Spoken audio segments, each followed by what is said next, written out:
Assalamualaikum warahmatullahi wabarakatuh. Alhamdulillahirabbil alamin. Shalatu wassalamu ala asrofil anbiya'i wal mursalin Sayyidina wa maulana Muhammadin wa ala alihi wa sahbihi ajmain. Subhanaka la ilma lana illa ma 'allamtana innaka antal alimul hakim. Rabbi shrah li sadri wa yassir li amri wahlul 'uqdatam min lisani yafqahu qawli.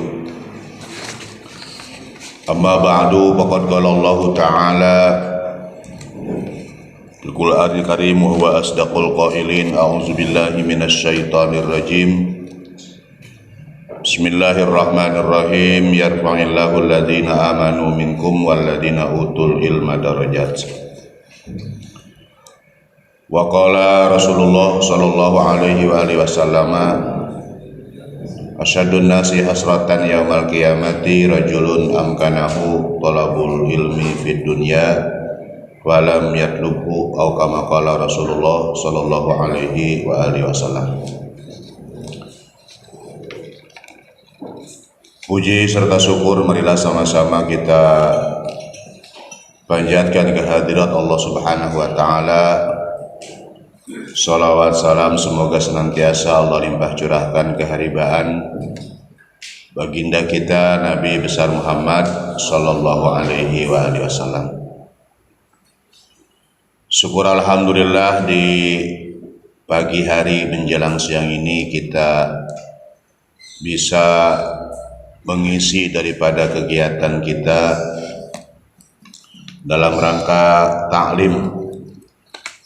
Khusus pada saat ini kita akan mengkaji sebuah karya ulama Indonesia, yaitu Syekh Muhammad bin Umar Nawawi Al-Bantani, pengarang daripada kitab Tanqihul Qaul ini adalah orang Indonesia. Jadi namanya Muhammad bin Umar An-Nawawi, yang populernya disebut Imam Nawawi. Jadi Imam Nawawi Al-Bantani. Banyak sekali ya karya-karya beliau, khususnya yang dijadikan rujukan oleh ulama-ulama Indonesia. Ya, salah satunya adalah Riyadhus Shalihin, ya, Al-Adhkar, Nihayatuz Zain.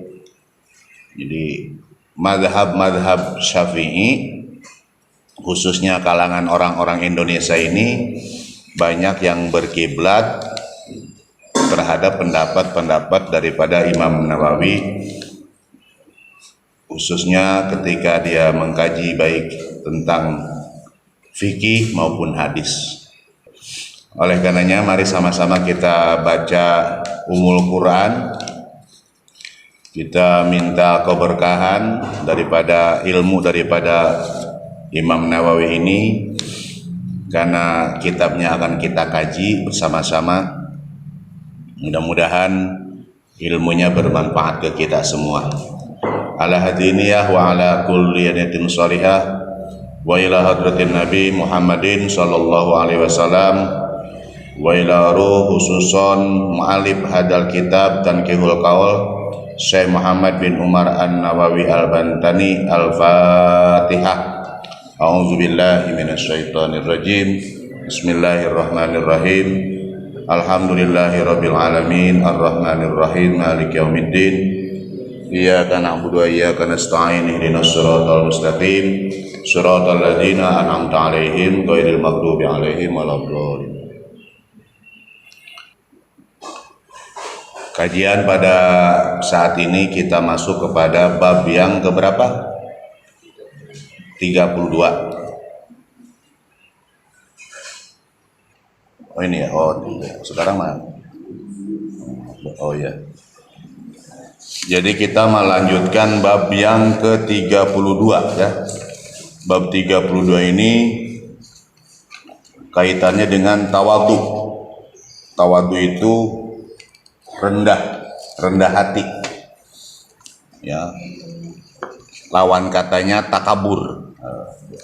Lawan katanya takabur. Jadi tawadu bahasa Arab kalau kita mah berarti rendah. Orang rendah akan diangkat derajatnya oleh Allah. Ya, beda dengan orang sombong. Jadi lawan kata daripada tawadu adalah takabur atau sombong.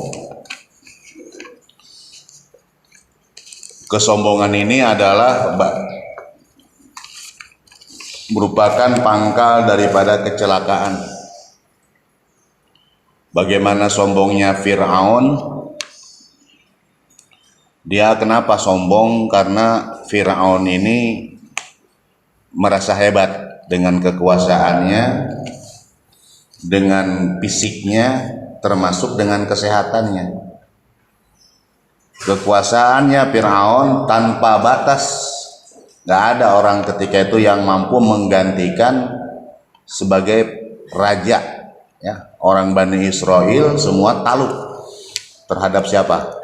Terhadap Fir'aun. Saking dia pengen awet jadi raja, sampai dia pun merasa ketakutan posisi rajanya digantiin orang, sehingga menerbitkan undang-undang saat itu nggak boleh di Bani Israel keluarga yang punya anak laki-laki. Jadi setiap keluarga yang punya anak laki-laki, ya, yang melahirkan, terutama ibu-ibu yang melahirkan kemudian anaknya laki-laki, itu sudah pasti akan apa? Akan dibunuh. Ya, akan dibunuh. Karena dia khawatir kalau gede nanti kedudukannya sebagai raja bisa digantikan. Nah, termasuk ketika Nabi Musa lahir itu sedang berlaku undang-undang tadi, ya, sampai bagaimana caranya Allah menyelamatkan Nabi Musa. Akhirnya Nabi Musa diapakan? Dihanyutkan, ya, dihanyutkan ke Sungai Nil. Nah, karena kalau tidak dihanyutkan ketika itu semua bayi-bayi yang lahir dibunuh. Ini semua menjadi ancaman bagi Fir'aun, ya, termasuk ya ketika itu Nabi Musa lahir untuk diselamatkan, ya, oleh ibunya, yaitu dengan cara dihanyutkan di Sungai Nil. Ya, cuma ya inilah skenario Allah.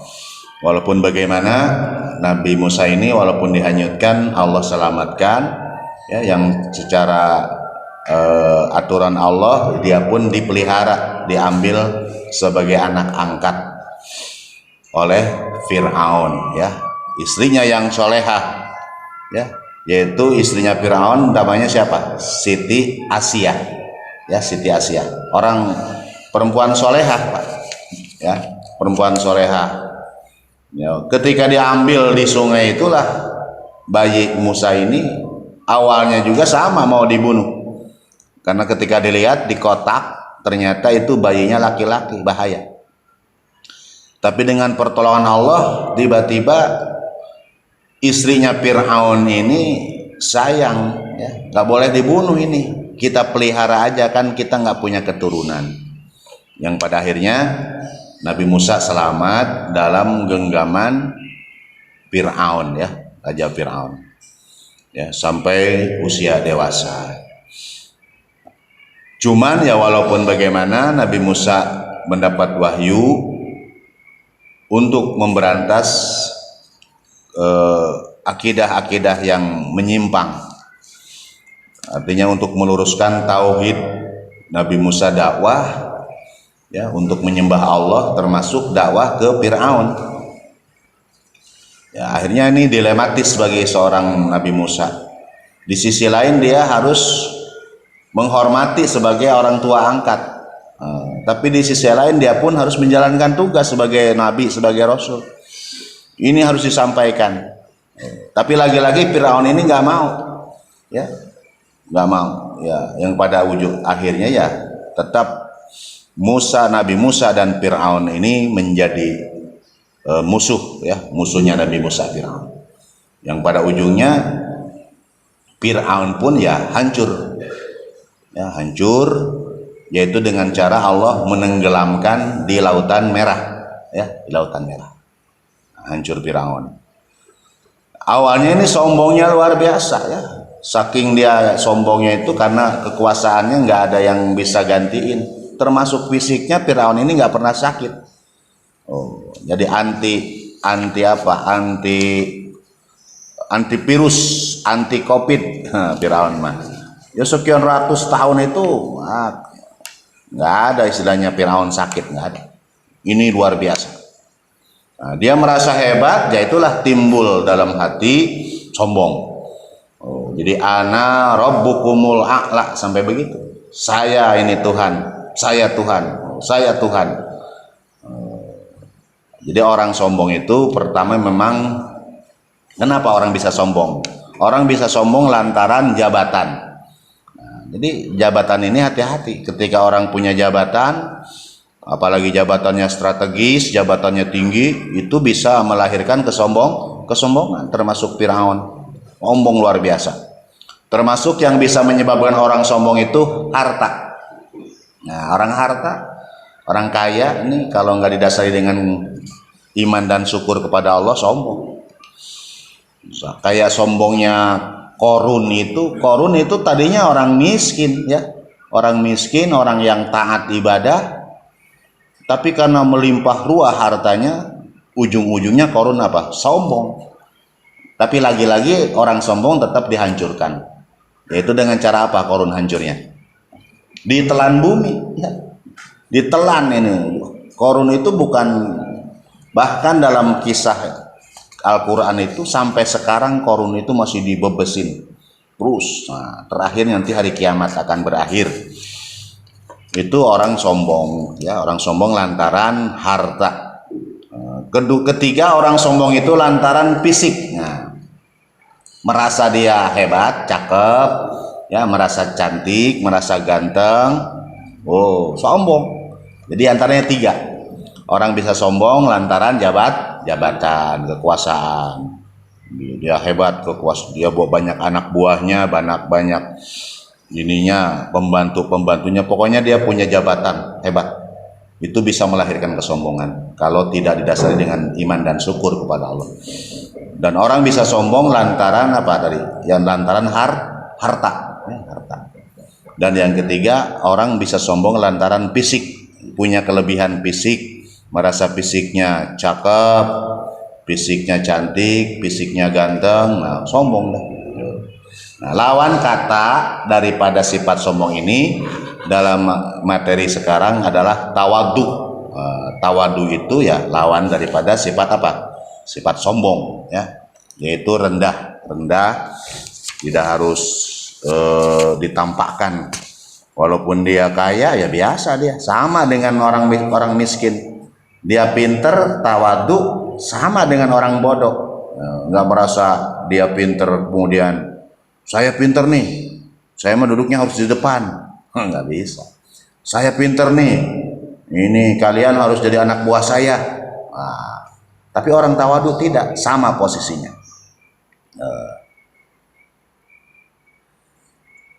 Wa qala sallallahu alaihi wasallam, telah bersabda Nabi kita Muhammad sallallahu alaihi wasallam, ra'sut tawaddu, pangkal, ra'su itu pangkal daripada sifat tawadu, rendah hati, ya.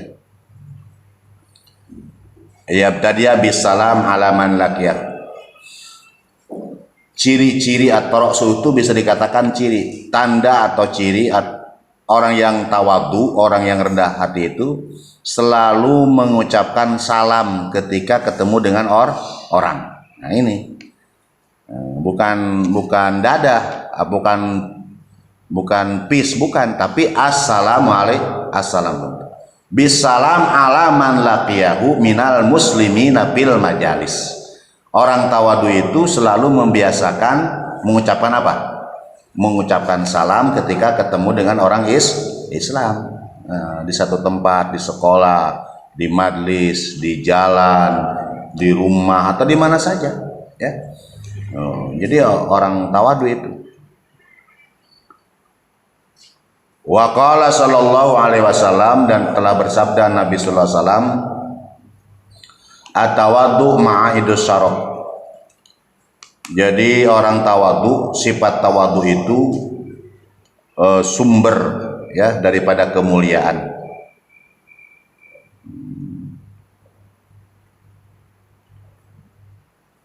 Jadi orang mulia bukan hanya dengan orang mulia tidak harus dengan harta. Orang mulia tidak harus dengan jabatan, orang mulia tidak harus dengan fisik. Tapi orang bisa mulia, bisa terhormat, mulia itu ya. Orang bisa terhormat lantaran dia punya sifat tawadu ya. Tawadu. Jadi orang kok dia itu orang biasa ya. Tapi dimuliakan, dihormati oleh, bahkan yang menghormati bukan hanya manusia, termasuk penduduk bumi. Penduduk, tidak hanya penduduk bumi, termasuk penduduk langit, para malaikat. Ya, bagaimana seorang sahabat ya, bukan sahabat, seorang orang yang biasa ya, sahabat, yaitu yang bernama Bilal bin Rabah. Ya, Bilal bin Rabah itu fisiknya biasa, mohon maaf, ya jelek lah Bilal bin Rabah itu. Oh, jelek. Bilal bin Rabah itu udah hitam, ya udah miskin, pokoknya udahlah dia serba kekurangan.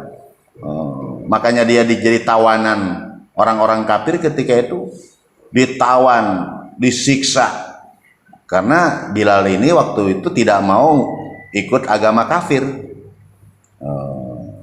Ya, sehingga Bilal ini disiksa habis-habisan, dijemur, bahkan orang tuanya sampai dibunuh secara menyakitkan, secara di luar kemanusiaan ya. Bilal ini gimana? Akhirnya dimerdekakan oleh Nabi lewat Abu Bakar Siddiq. Jadi Bilal ini walaupun dijemur, dipukulin bagaimana, tidak mau dia bergeser daripada keimanan kepada Allah. Orang biasa ya, orang biasa. Kemudian Uwais Al-Qarni sama. Uwais Al-Qarni itu hidup di zaman Nabi tapi tidak pernah ketemu Nabi. Dia tinggal di Yaman. Ketika itu Nabi tinggalnya di Madinah. Uwais Al-Qarni.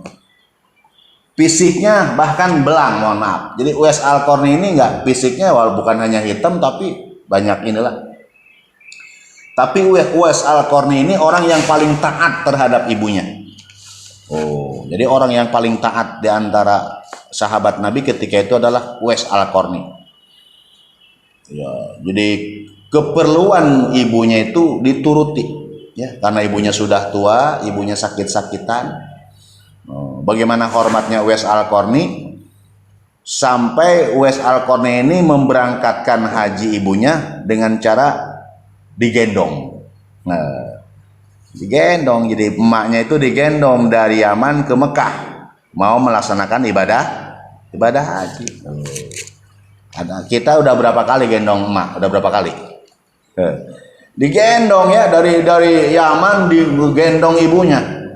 Kok bisa itu Uwais Al-Qarni sampai gendong emaknya? Latihan fisiknya dari mulai awal, dia itu pelihara anak sapi ya. Jadi dari kecil dipelihara tuh anak sapi yang masih kecil.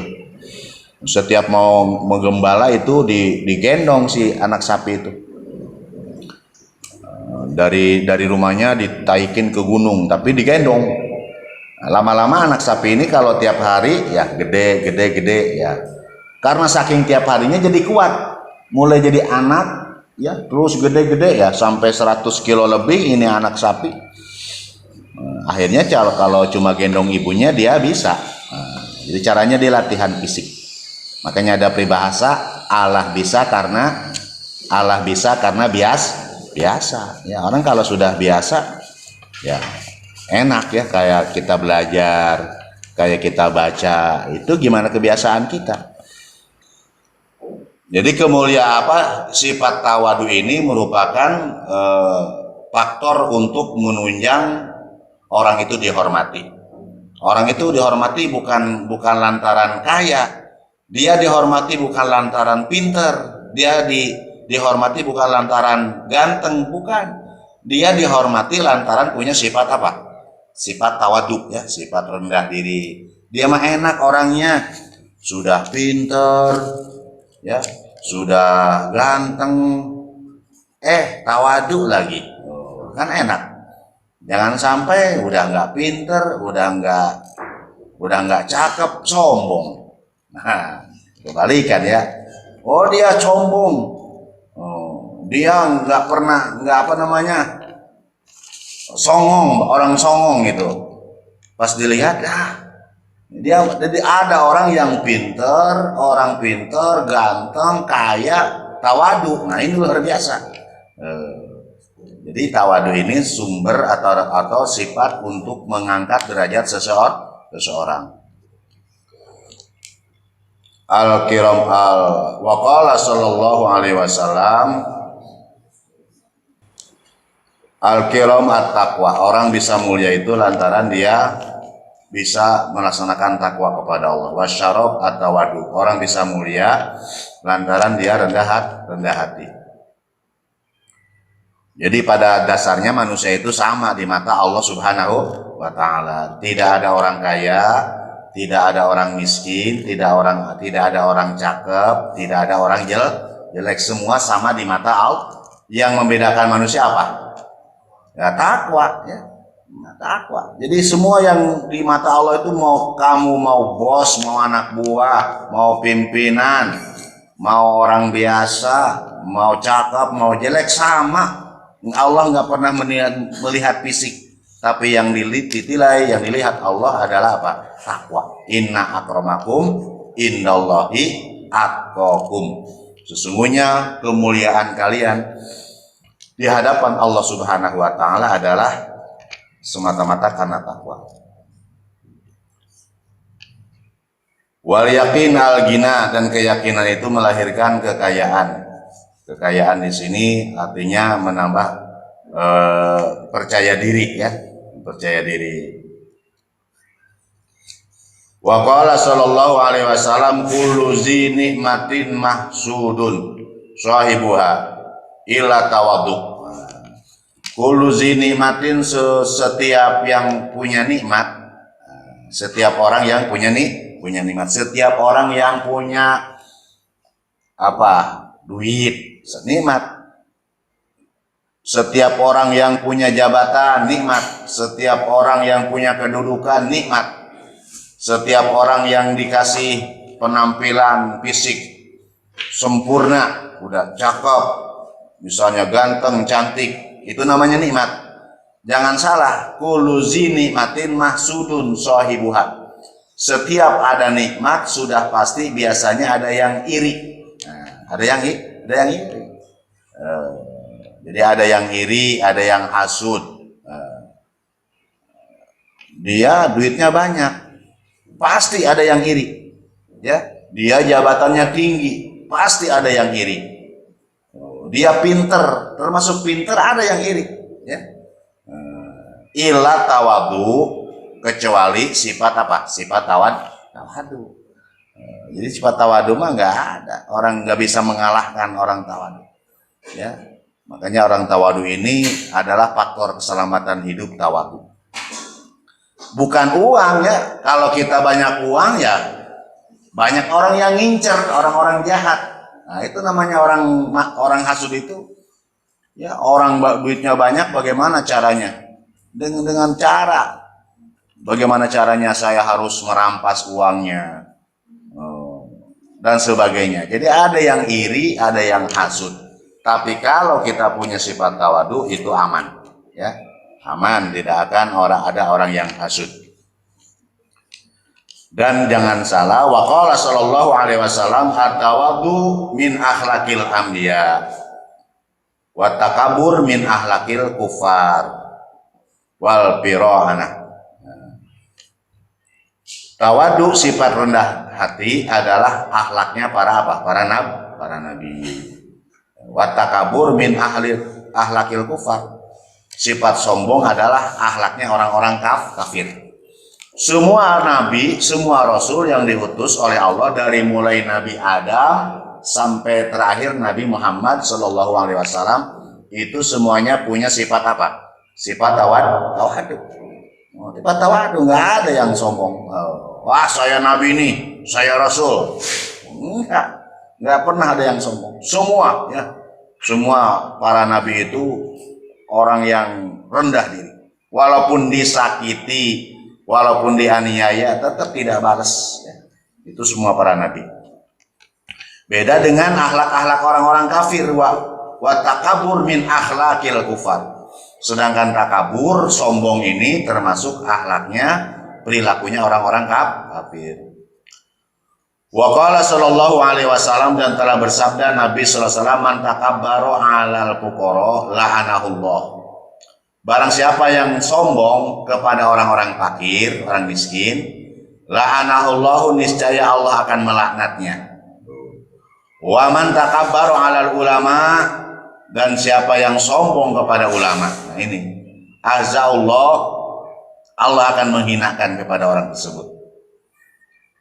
Hati-hati ya, orang itu di kehidupan di dunia ini penuh dinamika. Jadi Allah sengaja memberikan menciptakan makhluk ini dipasang-pasangkan. Ada siang, ada malam. Itu udah pasti ya. Ada kaya, ada miskin. Ya, ada rajin, ada malas. Ketika ada orang yang dikasih kelebihan harta, itu nggak boleh dia melecehkan kepada orang-orang miskin. Man takabbara 'alal fuqara, ya. Dia itu tak sombong terhadap orang fakir, sombong terhadap orang miskin, sombong terhadap orang bawahan. Itu akan mendapat laknat Allah. Wa man takabbara 'alal ulama, termasuk orang yang sombong kepada ulama. Ini banyak ya. Ini hati-hati kita lihat di medsos, orang yang banyak yang songong sama ulama, ya. Takabur ini boleh dikatakan, bisa dikatain songong, nggak ada adab, ya, nggak ada adab, nggak ada akhlak. Jadi orang mendapatkan ilmu itu bukan hanya kita pintar ya, pintar itu tidak menjamin kita ini akan berpunya ilmu manfaat, tapi lebih-lebih dikedepankan adalah akhlak, budi pekerti. Iya, budi pekerti. Wah, saya mah otak saya encer, otak saya mah gampang nangkep. Belum tentu, walaupun dia pinter, tapi sama guru songong. Nah, ini sama guru kadang-kala minta rokok. Pak, minta rokok lah. Nah, itu nggak boleh. Sama guru ini kayak sama temen, ada adab-adaban. Ya, guru itu posisinya, kedudukannya sama dengan orang tua. Ya. Jadi orang tua itu yang melahirkan kita, ya, ibu bapak kita, termasuk guru. Ya, nanti kalau sudah rumah tangga itu mertua, sama itu, nggak ada bedanya. Ya, jadi dan nggak ada istilah guru itu bekas, mantan guru saya. Nah, itu kan bekas guru saya. Waduh, tetap yang namanya guru ini ya sampai hari kiamat ya guru, ya. Dia yang pernah mengajarkan kita ilmu. Nah, jadi wajib kita hormat, minimal dari tata bahasa. Beda bahasa, termasuk penampilan, itu salah satu untuk mendapatkan ilmu yang bermanfaat, yaitu menjaga apa? Menjaga akhlak.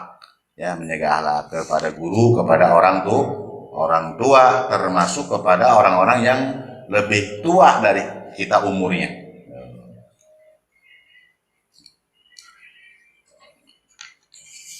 Man takabbaru 'alal fuqara wa takabbaru 'alal ulama. Orang yang takabur kepada ulama. Ini ada orang yang sengaja ulama dicoret-coret fotonya, ulama dibikin dibikin TikTok. Ya Allah. Ini udah keterlaluan ya. Wa man takabbaru 'alal ulama. Besok dia berbuat begitu sama ulama, sama orang alim. Jadi ulama itu artinya orang alim ya. Orang alim, orang berilmu yang takut kepada Allah. Ini ya, jadi untuk bab bab 32 ya selesai ya. Selesai. Kalau ada pertanyaan silahkan ya. Ada yang mau nanya silahkan. Putrinya kalau misalnya apa-apa. Jadi cara menanggapi orang-orang yang sering memuji diri kita sehingga kita tidak ada rasa sombong pada diri kita sendiri gitu. Iya. Caranya gitu. Ya. Bagus. Jadi emang pujian itu semua adalah milik Allah.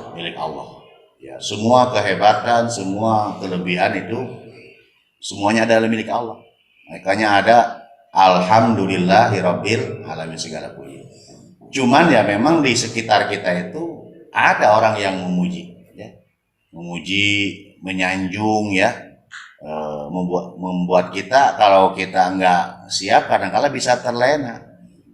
Gara-gara dipuji hidung kita bengkak. Nah, jangan sampai. Makanya semua kembalikan pujian itu kepada Allah. Jangan dimasukin hati. Ya. Jadi alhamdulillah cukup aja gitu bilang dalam hati. Kalau diucapkan silakan. Kamu kok cantik amat, kok kamu pinter banget sih. Nah, jangan begini, kok kamu pinter banget ya gua. Nah, itu berarti sombong. Kalau bilang gua mah, kamu pinter, alhamdulillah. Jadi jangan dilawan begitu. Kamu kok hebat amat sih, pinter banget, gua dilawan. Nah, itu mah sombong namanya. Ya kalau orang tawadu mah dipuji orang ya cukup dia tersenyum. Ya dalam hati ucapkan alhamdulillah, karena semuanya kita ini tidak ada daya upaya, semua adalah Allah yang ngatur kita. Ya, cuma biasa kita punya kelebihan, ya karena mungkin kita punya sifat yang rajin, yang kadang-kadang teman kita nggak punya. Kenapa dia pintar? Kenapa dia kok bahasa Inggrisnya sampai nilai sekian? Oh, dia beda. Ternyata dia kalau mau tidur dia ngapalin bahasa Inggris dulu minimal 10 kata atau 5 kata, terus rajin dari mulai SMP. Oh iya, pantesan. Itu diantaranya ya. Jadi nggak usah kita langsung kita girang ya. Kalau ada orang yang muji langsung girang, ngomong ke mak kita, mak saya kan dikatain pintar nanti di sekolah tadi, saya kan dikatain cantik tadi. Itu malah kelebihan ya. Cukup kita dalam hati alhamdulillah, karena ya semua puji itu kita milik Allah ya. Silakan, apalagi?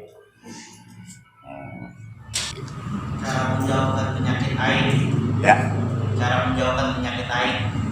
Bukan penyakit ain. Oh ya, penyakit ain ya. Ini penyakit boleh dikatakan biasanya kenapa orang sampai punya penyakit ain. Ini penyakit, kalau bahasa orang tua dulu penyakit kutukan. Artinya orang kena penyakit itu lantaran dengan perbuatan dia yang menyimpang, ya, yang menyimpang. Biasanya kenapa? Jadi kenapa syariat Islam melarang kita berbuat zina, berhubungan seks dengan bukan dengan bukan pasangannya. Ya. Yang namanya biologis, nafsu, syahwat itu harus disalurkan, tapi harus melalui syariat, yaitu dengan cara menikah.